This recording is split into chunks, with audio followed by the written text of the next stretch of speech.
हां, विद्यार्थी मित्रांनो, आज गृह अर्थशास्त्राअंतर्गत आपण युनिट 3 मधलं सेकंड सेमिस्टरचं कलेची मूल घटक हे प्रकरण आज आपण अभ्यासात घेणार आहोत.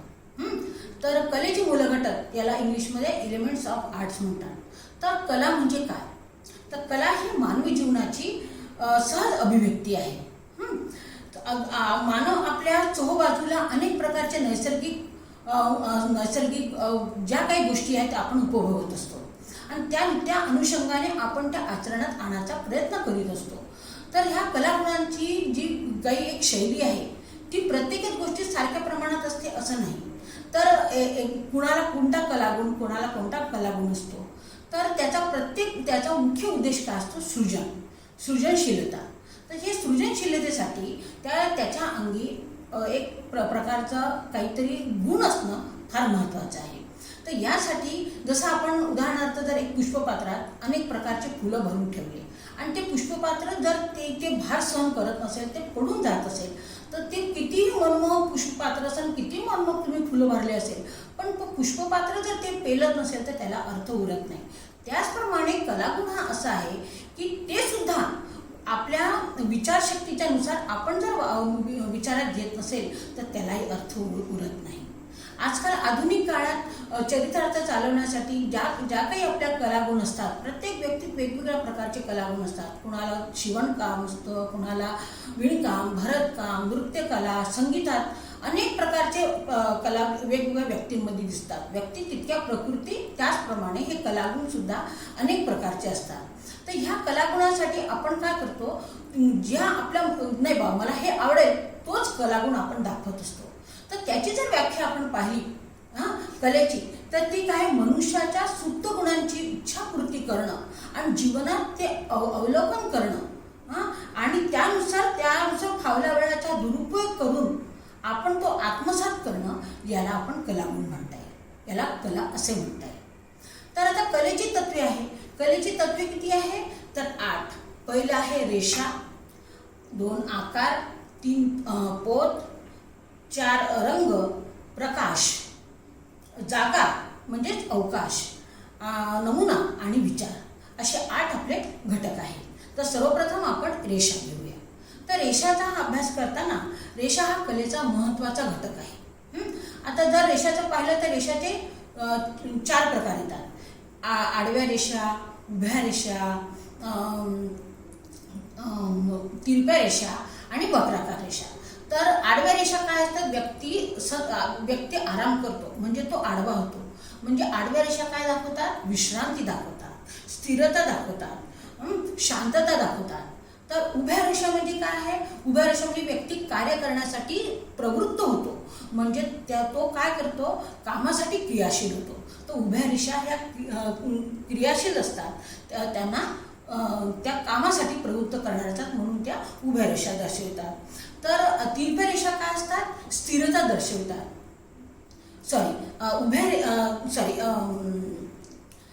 तिरप्या रेषा काय? आपण तिरप चालतो, पायऱ्या तिरप्या चढतो, म्हणजे त्या काय दाखवतात आपल्याला? तर चैतन्य दाखवतात, धावण्याची आपल्याला शक्ती देतात तिरप्या. आणि वक्राकार रेषा काय असतात? खेळाडू हा गोल फिरतो, धावतो, फिरतो, तर हा आपल्याला आनंदीपणा दाखवतात, उत्साहीपणा दाखवतो. तर हे रेषेचे विविध गुणधर्म आहेत. तर त्यानुसार जर आपण दुसरा जर घटक घेतला तर आकार. तर या आकारामध्ये जर आपण पाहिलं तर अनेक रेषा मिळून एक आकार तयार होत असतो. तर त्या आकारामध्ये जर आपण पाहिलं तर एक द्विमितीय येतं आणि द्विमितीयमध्ये लांबी प्लस रुंदी आणि त्रिमितीयमध्ये लांबी, रुंदी आणि खोली असा आपण विचार करू शकतो. तर या अनुषंगाने जर आपण अभ्यास केला तर आपल्याला असं येईल की कितीही आकार वेगळा असेल, किती आपण काही करायचा प्रयत्न करत असेल, पण त्याच्यात जर तुमची आकारामध्ये कलात्मकता नसेल तर त्या आकाराला अर्थ उरत नाही. तर आकार हे 4 प्रकारचे असतात. एक भूमितीय आकार, जे निसर्गात भूमितीच्या माध्यमातून दिसतात, लांब, त्रिकोण, आडवे, उभे, हे भूमितीय आकार. आणि त्यानंतर नैसर्गिक आकारात दिसणारे आहे फुलपाखरू, पक्षी, हे नैसर्गिक आकार झाले. नदी वाहते, झाडं उभे, पर्वत हे झाले नैसर्गिक आकार. आणि मुक्त आकार म्हणजे जे आपल्याला वाटेल तसं आपण करतो, उभ्या रेषा आडव्या करून. आणि त्याच्यातही आधुनिक सत्य असत्य आकार काहीतरी आपल्या डोक्याला जसं वाटेल तसं आपण कलाविष्कार करतो. तर हे झाले 4 प्रकार. तर त्याच्यानंतर आपण घेऊया तिसरा प्रकार. तिसरा म्हणजे पोत, टेक्स्चर. तर टेक्स्चरचा अर्थ काय येतो, तर टेक्स्चर म्हणजे टेक्स्चर, पोत लक्षात आल्यानंतर हा कापडाशी गुणधर्म येतो. पोत लक्षात येते की आपण जर एखादा कापड पाहिला की अरे बापरे हा कापड खूप गुळगुळीत आहे, हा कापड मऊ आहे, हा कापड खरबडीत वाटतो आहे, तर हे काय झालं, टेक्स्चर, पोत याला म्हणतात टेक्स्चर. तर हा गुणधर्म पोत हा कापडाशी निगडीत आहे. तर या कापडाचे 2 प्रकार येतात, पोताचे 2 प्रकार येतात. एक स्पर्शजन्य पोत आणि एक दृक्पोष. स्पर्शजन्य म्हणजे ज्याला आपण स्पर्श करून जाणवतो की या कापडाचं पोत कसा आहे, टेक्स्चर कसं आहे, स्पर्श त्याला हात लावून आपल्याला जाणवतो त्याला स्पर्श म्हणतात, स्पर्शजन्य पोत. आणि दृक्पोष म्हणजे जे डोळ्याने दिसतं, आपण डोळ्याने ओळखतो नाही ते खडबडीत आहे. रेती पाहिल्यानंतर वाटते की ती खडबडीत असेल. दगड दिसले ते नाही हे दगड आहे. नंतर खडूचा भुरका जर आपण टाकून ठेवला तो लक्षात येतो की नाही हा मऊ नाही आहे. तर हे डोळ्याने दिसतं, दुरून दिसतं आपल्याला, त्याला म्हणतात दृक्पोष. असे हे 2 प्रकार आहेत. तर तसेच पोताचे अनेक प्रकार आहेत. गुळगुळीत आहे, चमकदारपणा आहे, शेवाळी प्रकार आहे, चोपडेपणा आहे, मऊपणा आहे, कुरळेपणा आहे, कुरकुरीत आहे. हे जे आहे अनेक प्रकारचे हे पोताचेच प्रकार आहेत. तर त्याच्यानंतर जर आधुनिक सजावटी मध्ये जर आपण पाहिलं तो पोताच्या नुसार आपण आपलं व्यक्तिमत्व घडवू शकतो. तर या पोतात सुद्धा आपण बदल करत असतो.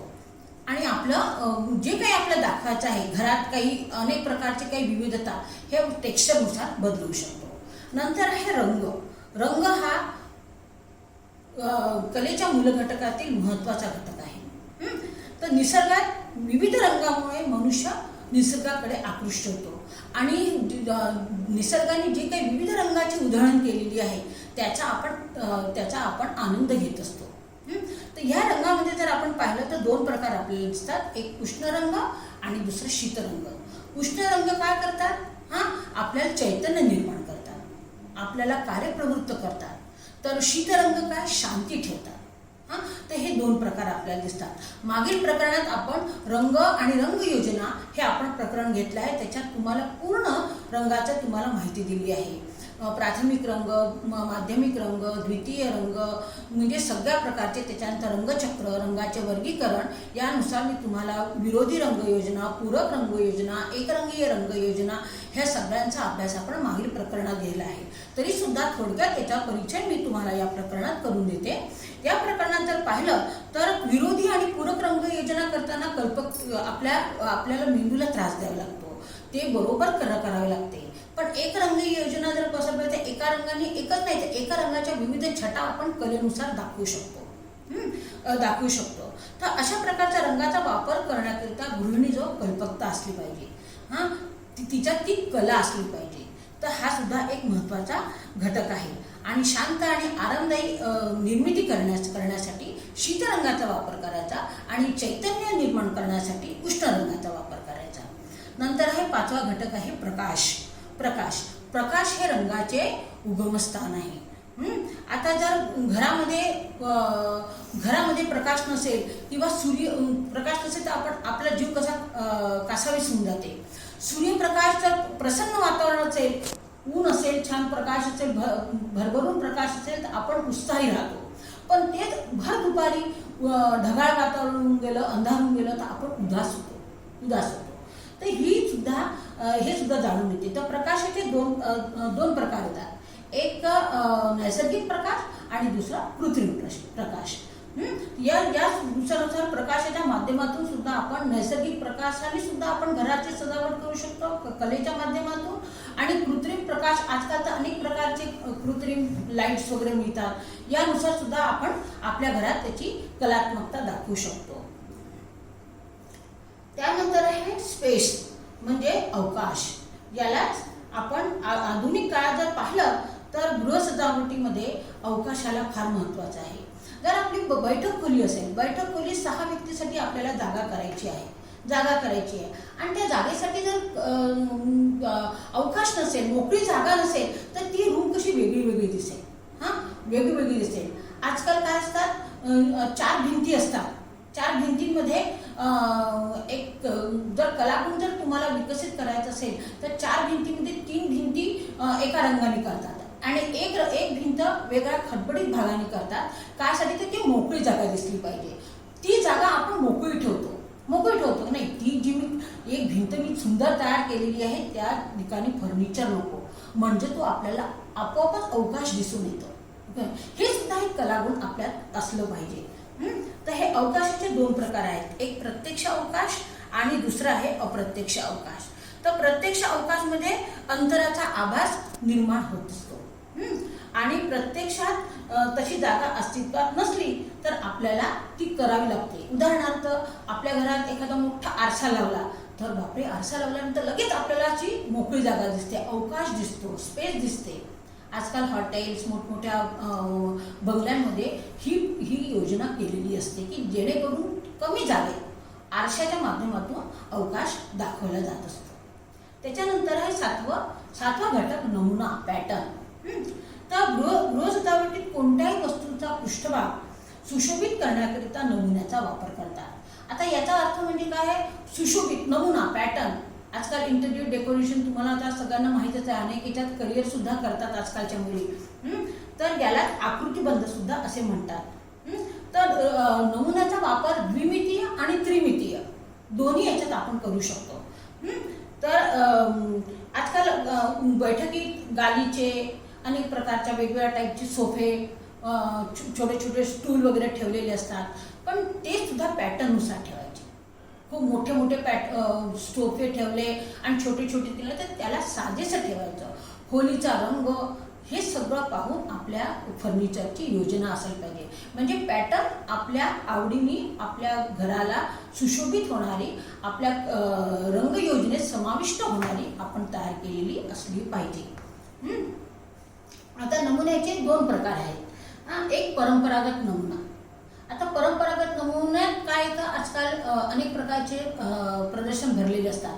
त्या प्रदर्शनात आपल्याला अनेक पिढ्यांमध्ये जे वापरलेले असतात, शंख, शिंपले, त्याच्यानंतर कमळ, तर मोर, दिवा, चक्र, कलश, स्वस्तिक, कुयरी अशा प्रकारचे नवीन पॅटर्न आपल्याला डिझाईन पाहायला मिळतात. मग आपण काय करतो, ते परंपरागत नमुने आपल्या घरी आणतो आणि त्याची आपण सजावट करत असतो. हे झाले परंपरागत नमुने. त्याचप्रमाणे परंपरागत नमुन्यामध्ये पैठणी, चंबा रुमाल, त्यानंतर काश्मीरी शाल ह्या सुद्धा परंपरागत आहेत. ह्या आजच्या काळातल्या नाही, ह्या परंपरागत चाललेल्या आहे. याने सुद्धा आपण पडद्यांमध्ये आपण एक सुशोभितपणा आणतो. तर हे काय झालं, नमुना म्हणजे जुन्या काळातलं आपण परंपरागत आणलेलं आपण डेकोरेटिव्ह करतो, तर हे सुद्धा पॅटर्नमध्ये येतं. आणि दुसरं आहे आधुनिक नमुना. त्याच्यातला तर व्यक्ती आपल्या कल्पनाशक्तीद्वारे आधुनिक काळात जे काय चालू आहे, जे आधुनिक आहे, मॉडर्न आहे, त्यानुसार सुद्धा आपण नमुना तयार करू शकतो. त्यानंतर हे आठवा घटक म्हणजे विचार, आयडिया. आता आयडिया ही नैसर्गिक प्रक्रिया आहे. विचार ही कल्पनाशक्तीचा वापर करून व्यक्तीच्या मनात ज्या काही गोष्टी घडत असतात, चालत असतात, हा नैसर्गिक विचार आहे. तुझ्या मनात काय असेल, माझ्या मनात काय आहे, आपल्यासोबत असले काय असेल, हा तिच्या मेंदूच्या प्रक्रियेने घडून येणारी ती एक प्रक्रिया आहे, नैसर्गिक प्रवृत्ती आहे की ती कल्पनाशक्तीचा वापर कसा करते, विचार कसा आणते तिच्या आपल्या कलागुणांचा. तर हा सुद्धा एक महत्त्वाचा घटक आहे. आणि विचार ही नैसर्गिक प्रक्रिया असल्यामुळे त्याद्वारेच व्यक्ती आपल्या कल्पनांची निर्मिती करीत असते. तर कल्पनांची निर्मिती करत असताना संगती आणि त्याचा मेळ असणे महत्त्वाचे आहे. नाही तर विचार तर केला बा मला असं पाहिजे होतं, पण त्याचा जर संगती नाही जुळली, मेळ नाही जुळला तर त्या विचाराला अर्थ उरत नाही. म्हणून कल्पना ही मुख्य उद्दिष्टाला धरून असली पाहिजे. मुख्य उद्दिष्ट नाही, मला असंच करायचं होतं म्हणून मी असं केलं, माझ्या डोक्यात असा विचार आला म्हणून मी ते करून दाखवलं, हे संगती आणि मेळ असणं आवश्यक आहे. या विचाराला. म्हणून मुख्य कल्पना नजरेसमोर ठेवूनच आजच्या गृहिणींनी जर आपली कलागुण जर प्रभावित केले तर ती अधिक प्रभावी आणि फायदेशीर होईल. तर आज आपण या प्रकरणात पूर्ण कलेची तत्वे आपण शिकलेलो आहोत. तर मला आशा आहे की हे प्रकरण आज तुम्हाला पूर्णपणे समजण्यात आलं असेल.